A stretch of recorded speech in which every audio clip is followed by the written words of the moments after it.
Welcome to the Geekcentric podcast, and welcome to our spoiler-free review for Netflix's Cobra Kai Season 4. Cobra Kai Never Dies.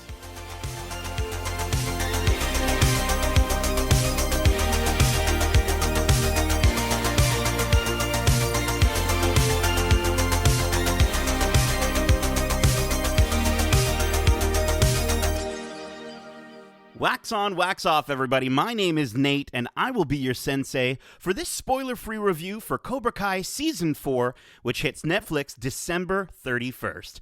Big thanks to Netflix Canada for getting us this season in advance for review.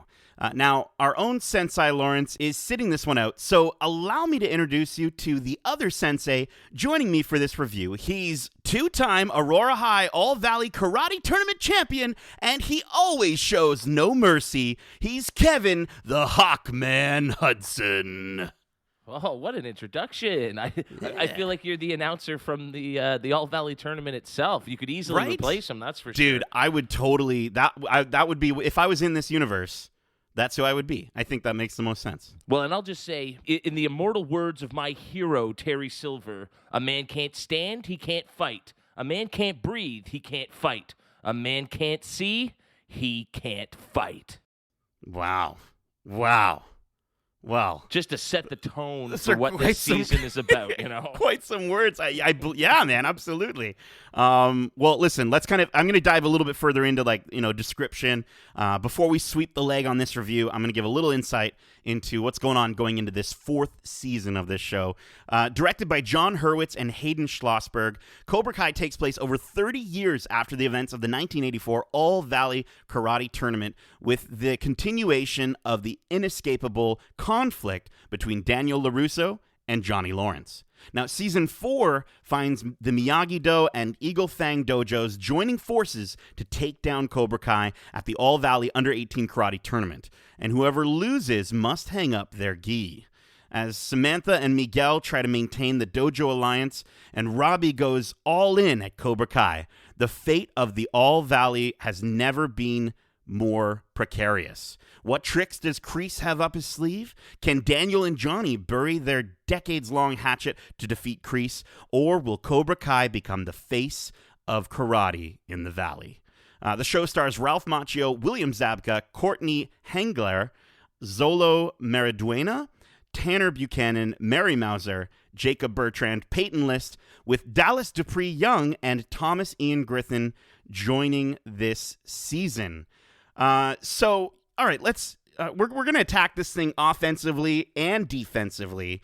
But as Sensei LaRusso once said, when negative feelings overwhelm you, look for the good within yourself. So let's look for the good in this season, Kevin. I think Sensei Hudson, you strike first, and let's hear what you got.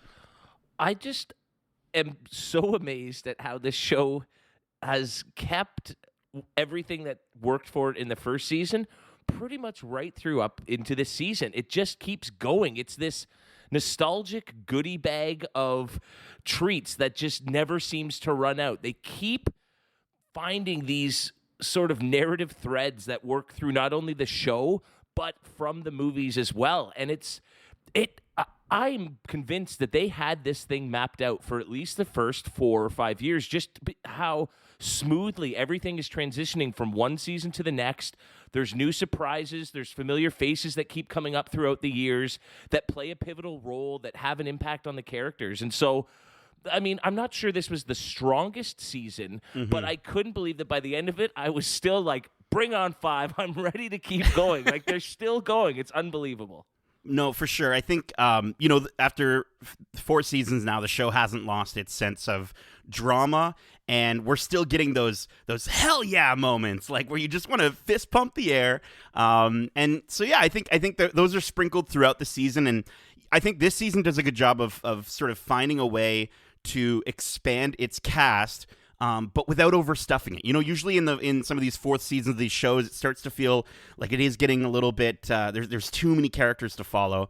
And so I think introducing us to Kenny, played by Dallas Dupree Young, at first I was a little worried because of his age. You know how a lot of shows, Kevin, they kind of go into this sort of oh, we're going to now focus on the younger cast, and they sort of make a transition into a younger cast. That's kind of how I felt the show was going, but they did a really good job of sort of focusing on him, his relationship with our existing characters, and really using him for a lesson for one of our main characters really well. That's a really good point, because this show does have the potential. It always has, and it's always very precariously teetering on the edge of falling into becoming this typical high school teenage drama. Yeah. But they do enough with even those stories, but then the stories with our older cast, our veteran senseis, if you will, that keeps a 37-year-old curmudgeon like me engaged and interested in the plot of both the old and the young characters. It's rather remarkable that they're able to manage that. And I know you're a huge sort of sports fan, huge sports show fan, and I think this season, more than I think even the past 3 seasons, I know there's a huge focus on the All Valley this season, obviously, but it does such a good job of showcasing karate as a sport.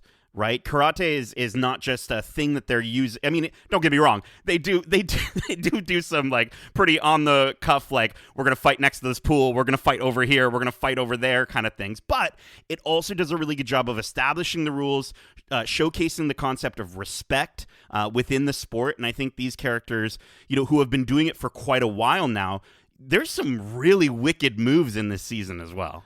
Yeah, you're absolutely spot on with that. I mean, I do love how at one point one of the characters does joke, just follow the rules, even if I don't quite understand them still. I mean, again, they poke fun at themselves in all the right places that I really enjoy that. But no, the sporting aspect of the karate, this season isn't about like that the street fight, taking it to the streets and breaking into people's houses and having ninja wars in somebody's living room. This is far more about the competitive side of the karate, and I think, as you said, what they do throughout the whole season is really help break down what the characters are doing and why, and what it does lead to is some of, if not the best, karate fights, sanctioned karate fights that we've gotten in this series. There is one fight in particular that is maybe the best competitive karate fight I've ever seen. It's better than any of the ones that were in the movies. It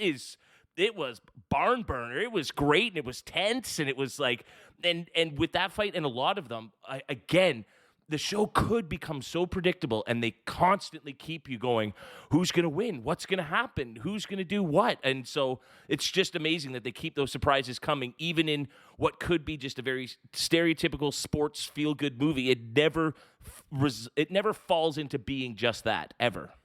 I think you're right. They do a pretty decent job of sort of giving you different outcomes. We're going to get into didn't like in a moment, and I do have some stuff to sort of talk about in terms of predictability and how this season's how I feel about this season in terms of the narration they went with, or the narrative they went with. But I do just want to quickly, while we're still on the topic of good stuff, I think bringing more of Courtney Hangeler, I thought, as Amanda LaRusso, I thought did a really good job of sort of giving her character a lot more depth this season. We get to focus on her in a relationship with another character that I won't list, but it is really good, and it just kind of shows sort of the moral side of the LaRussos and sort of where we see that.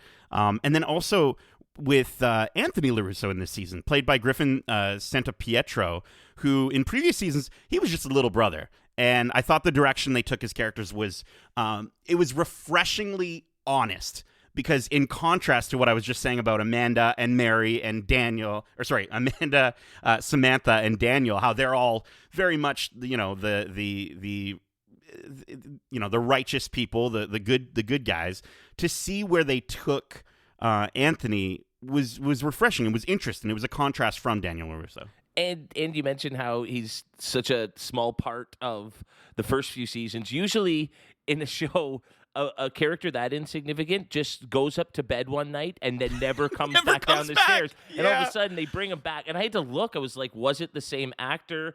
But they even make a growth spurt joke about why he might look. He's at that age where these kids are just shooting up and they're changing so much.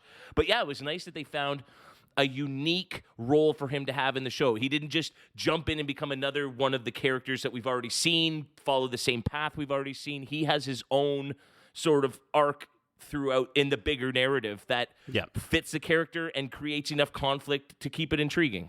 Yeah, so again, like, his stuff was fresh. I thought Amanda's stuff was a little more fresh, and I do think with the introduction of Kenny, that was a really great thing for them to bring in to elevate the other characters around Kenny. I do want to say the soundtrack in this season is pretty good. It's not as there's not as many bangers, but we got Power Tool, we got Christopher Cross, and they do a good job with the 80s music to hit at the right time. Even though there's not as many opportunities that they use it's done correctly. It is. And those moments that you speak of almost harken back to what you were talking about in terms of the sports movie element of the show. This is the most training montages that I've seen since Rocky IV, probably. Like, this season is just full of those classic 80s rock music, training montages, fight montages, that sort of thing. The balance between the good and evil as you're seeing the different techniques employed and everything. And we've obviously seen it a lot in the show, but this season was peak training montage. So if that's your jam, if you're a big fan of Rocky or even the original Karate Kid, this is going to hit that for you. And it even does focus really well, as you just brought it up, on the different styles, right? We've got the Miyagi-Do style, we've got the Cobra Kai style, and it does a really good job of sort of establishing almost like a rule set to a certain degree of the show, specifically not just of karate, but of the show. And I will say, this show, the last kind of good thing before we get to the negative that I want to say is, the show is incredibly bingeable. Every single ending of the episode, and some of, I would say maybe with 2 or 3 moments of sort of like, well, they're really reaching for that, but they do have some level of cliffhanger that brings you back episode after episode after episode, where you're just like, okay, let's watch the next one. I know it's 1 a.m. right now, but let's just watch the next one. And I think, that's an interesting way to watch these shows. We talk about Netflix and how when they drop all these shows at once, we're talking about the season for a day. We've been waiting for it for, what feels like a year, and then it's gone. So Kevin, did you find that you enjoyed that aspect, or was that a bit of a takeaway?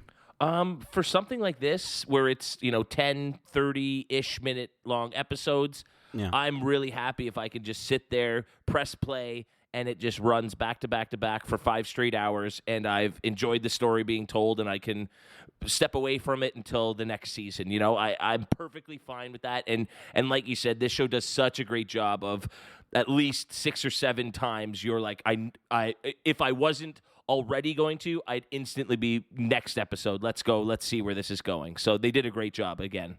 Very cool.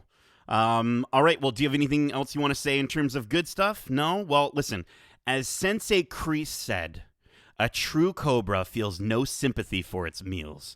So with that said, let's discuss what worked, what didn't work this season. I'm going to actually kick it off, if that's okay. No pun intended, by just saying that going into this season, I was a little worried that we'd lose some of the magic we've seen in the past 3 seasons, especially in 2 and 3.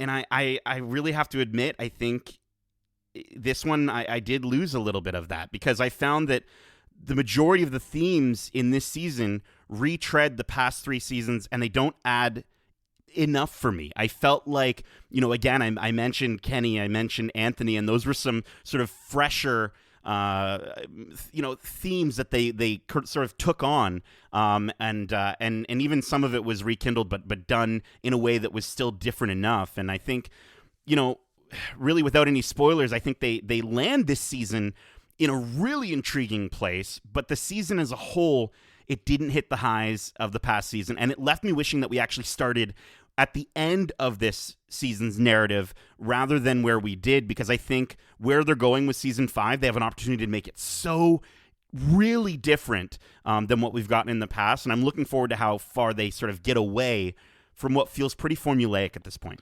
Yes. As we've said, the moments are still there. Those wow, those fist pumping. I need to see what happens next moments are there. But in terms of the overall narrative, it does feel like we've been here before. Yeah.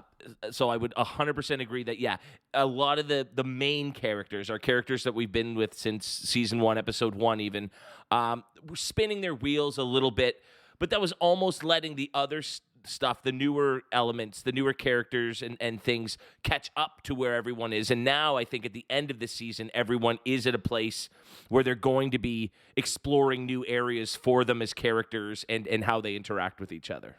Yeah, I mean, again, I think fans wanted this, right? Since season 3, fans wanted to see where this season goes specifically with the All Valley. And I think, that final episode, the hype is through the roof as this series is able to do, even in its 4th season.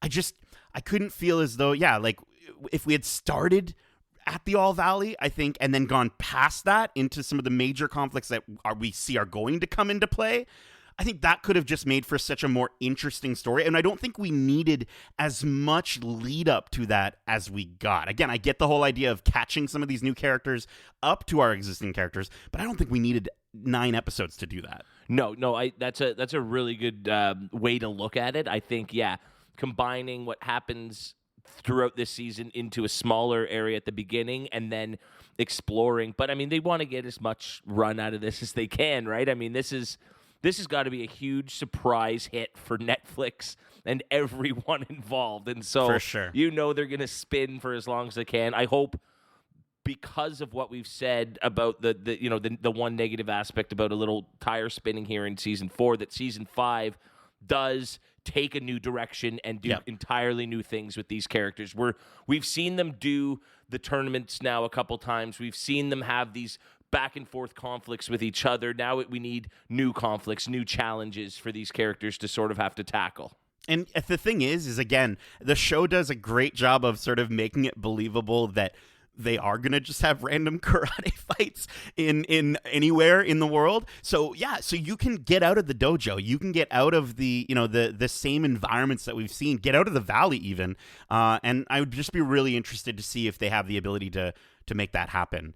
Okay, well, listen, I think we're good to finish this fight and give our final rating for the season, which we're going to be rating on a scale of 1 to 5 bonsai trees. So Kevin, I'll get you to go first, my friend. Once again, the show continues to surprise me. I never realized how to be honest, I didn't grow up with the Karate Kid movies. I watched them because somebody said you should check out this show, so I went and watched them. The first one stands up as an absolute 80s classic, and so even that enough, just loving that movie is enough to like these characters and be intrigued. But the way they've been able to now go into the second and third movies and pull these characters, it is just a goodie bag. I mean, I'm not going to sit here and say anything spoilery. Don't worry about Spider-Man, but it's kind of that same idea where you're pulling all these tricks from the past to create a new story, and it's just such a cool, nostalgic trip for anybody who grew up in the 80s, and then the elements from those sports movies from the 80s, the Kickin' Scorpion and Boston soundtracks. It's just a lot of fun. They do so many things right. And while, again, this season faltered a little bit in being a bit repetitive, I think they've set themselves up to go in a completely new direction. And I can't believe that after 40 episodes of a Cobra Kai show, I'm like, I want more. Somehow, there is more to be told, and I think that's just a huge testament to the writers, the creators, and then the cast for bringing these characters either to life or back to life. It's such a neat, unique experience for anybody who sort of trips out on that nostalgic stuff. This season, again, not their strongest, but again, still better than it has any right to be, I think. And so I'll be nice because it's season 4. I'm going to go and give this a solid 4.1 out of 5 bonsai trees. Alrighty. Well, man, I might come across as a little bit more negative. Mr. Miyagi once said, to make honey, a young bee needs a young flower, not an old prune. And I feel like after 3 excellent seasons focusing on the same old lessons, this season 4 could have really used more fresh flowers to elevate its narrative, but instead we still got the 80s vibes. We got the incredible fight choreography. We got the surprises of who's going to win, who's not going to win. You're still on the edge of your seat for those fights. The fighting is fantastic. The cheesy but very confident dramatic moments, I think, in the season are really well done. And they do some things where they sort of play with your emotions, from moment to moment in certain scenes, and kind of play with your expectations really, really well. But it just doesn't have enough new to wow me like the previous seasons of the show. The fantastic final episode feels like a movie, but it was preceded by all too familiar moments that just repeat what we've already seen. So, this season, I think, does an admirable job of continuing these characters, these storylines, and Kevin, like you said, bringing the new characters up to speed so that by the time we get into this season 5, we don't got to waste any time with more origin. We're just ready to kind of move everyone forward. I'm so much more interested in seeing where they go now, rather than what feels like a rehash of where we've already been before. So I'm going to give this season 4 of Cobra Kai a slightly lower score than I would ever want to for the show, because I do love it. And Kevin, you're right. It's a freaking Cobra Kai show. So the fact that we're not giving this thing 1s and 2s is incredible. So it's a 3.5 out of 5 bonsai trees for myself for this season. I'm really looking forward to season 5. All right, well, that is it for our spoiler-free review of Netflix's Cobra Kai Season 4. We hope you enjoyed it, and if you did, feel free to we hope you enjoyed it, and if you did, feel free to leave a 5-star review and write into the show if you thought this season could be better, or was it worse than previous seasons, or what are your thoughts? I'm going to actually crane kick it over to Kevin to tell you where you can reach us. They can reach us at wearegeekcentric@gmail.com. That's wearegeekcentric@gmail.com. And if, like Nate, regarding this season, you want to get things fresher, why don't you hop on over to us on Twitter at GeekcentricYT or at Instagram at wearegeekcentric. Just make sure to use all the hash browns, okay? Thank you.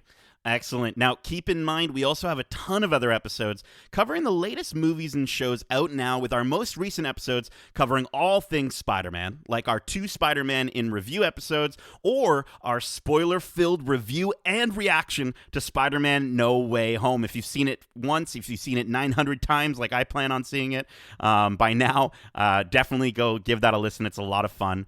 We also have our spoiler-free reviews for The Kingsman and Don't Look Up, and we just wrapped our watch club for Marvel's Hawkeye. And we'll actually be starting up our next watch club for the Book of Boba Fett really soon. So go give those episodes a listen. Sensei Hudson, bow. We're going to bow.